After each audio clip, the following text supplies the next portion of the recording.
జగనన్న కోసం జగనన్న వస్తాడు, జగనన్న మేలు చేస్తాడు, రాజశేఖర రెడ్డి గారి రాజ్యం తెస్తాడు అని కాలికి బలపం కట్టుకుని తిరిగిన దాన్ని నేను కాదా? నా బిడ్డల్ని, నా కుటుంబాన్ని పక్కన పెట్టి రోడ్ల మీదనే నెలల తరబడి మీకోసం త్యాగం చేసిన దాన్ని నేను కాదా? ఆఖరికి నా కాలు ఇంజరీ అయితే కూడా అతి వేగంగా ఫిజియోథెరపీ చేసి మళ్లీ వెంటనే చేయాలి అని తాపత్రపడి చేసింది మీకోసం నేను కాదా? మరి నేను ఇన్ని త్యాగాలు చేసినా కూడా నాకు రాజకీయ కాంక్ష ఉంది అని మీరు అంటున్నారే, నాకే గనక రాజకీయ కాంక్ష ఉంటే నేను పొందాలనుకున్న పదవి, పోస్టు మీ పార్టీలో నేను మొండిగానైనా పొందగలను. వివేకానంద రెడ్డి గారి లాంటి వాళ్ళు నాకు అండగా నిలబడ్డానికి, నన్నే ఎంపీని చెయ్యాలి అని ఎంతో మంది మీ పార్టీలోనే ప్రయత్నించిన వాళ్ళు కూడా ఉన్నారు. వాళ్ళందరి అండా చూసుకొని నేను ఏ రోజు మీకు రిబెల్ చేశానా?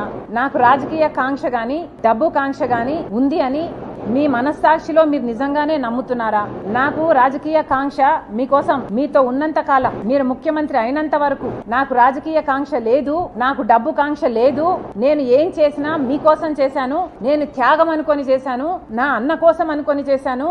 మీరు ముఖ్యమంత్రి కావాలని, రాజశేఖర రెడ్డి గారి సంక్షేమ పాలన మళ్ళీ మీరు తీసుకొస్తారు అని నమ్మి చేసిన విషయం వాస్తవం కాదా? మన ఇద్దరము నమ్మే బైబిల్ మీద ఒట్టేసి నేను చెప్పగలను, నాకు రాజకీయ కాంక్ష కానీ, డబ్బు కాంక్ష గాని, ఏ ఇతర ఆశ లేకుండా, ఆశించకుండా, ఏ ఒక్క రోజైనా మిమ్మల్ని ఒక పదవి గాని, ఒక పోస్ట్ గాని నేను అడగకుండా మీకోసం చేశాను, ఇది నిజం అని నేను బైబిల్ మీద ప్రమాణం చేయగలను. మీరు అదే బైబిల్ మీద ప్రమాణం చేసి నేను మిమ్మల్ని ఈ పోస్ట్ అడిగానని గాని, ఈ పదవి అని అడిగానని గాని మీరు ప్రమాణం చేయగలరా? నాకు రాజకీయ కాంక్ష ఉంది అని గాని, డబ్బు కాంక్ష ఉంది అని గాని మీరు రుజువు చేయగలరా? అసలు మనిషి మంచితనాన్ని గుర్తించడం రాజశేఖర రెడ్డి గారి దగ్గర నుంచి మీకు ఎందుకు రాలేదు?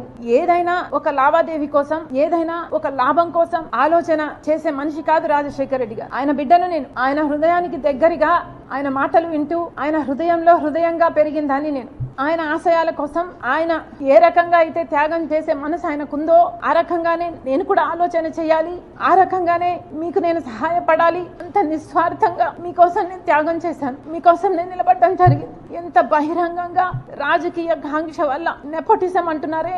రాజశేఖర రెడ్డి గారి రాజకీయాలలో ఉంటే వివేకానంద రెడ్డి గారు కూడా ఆయన పక్క రాజకీయాలలో ఉన్నాడు, రాజారెడ్డి గారు కూడా రాజకీయాలలో ఉన్నాడు, రాజారెడ్డి గారి భార్య మా జయమ్మ కూడా రాజకీయాలలో ఉంది, సౌభాగ్యమ్మ కూడా రాజకీయాలలో ఉంది. అందరూ ఒక్కొక్క పదవి వాళ్ళ టైంలలో చేసిన వాళ్ళు.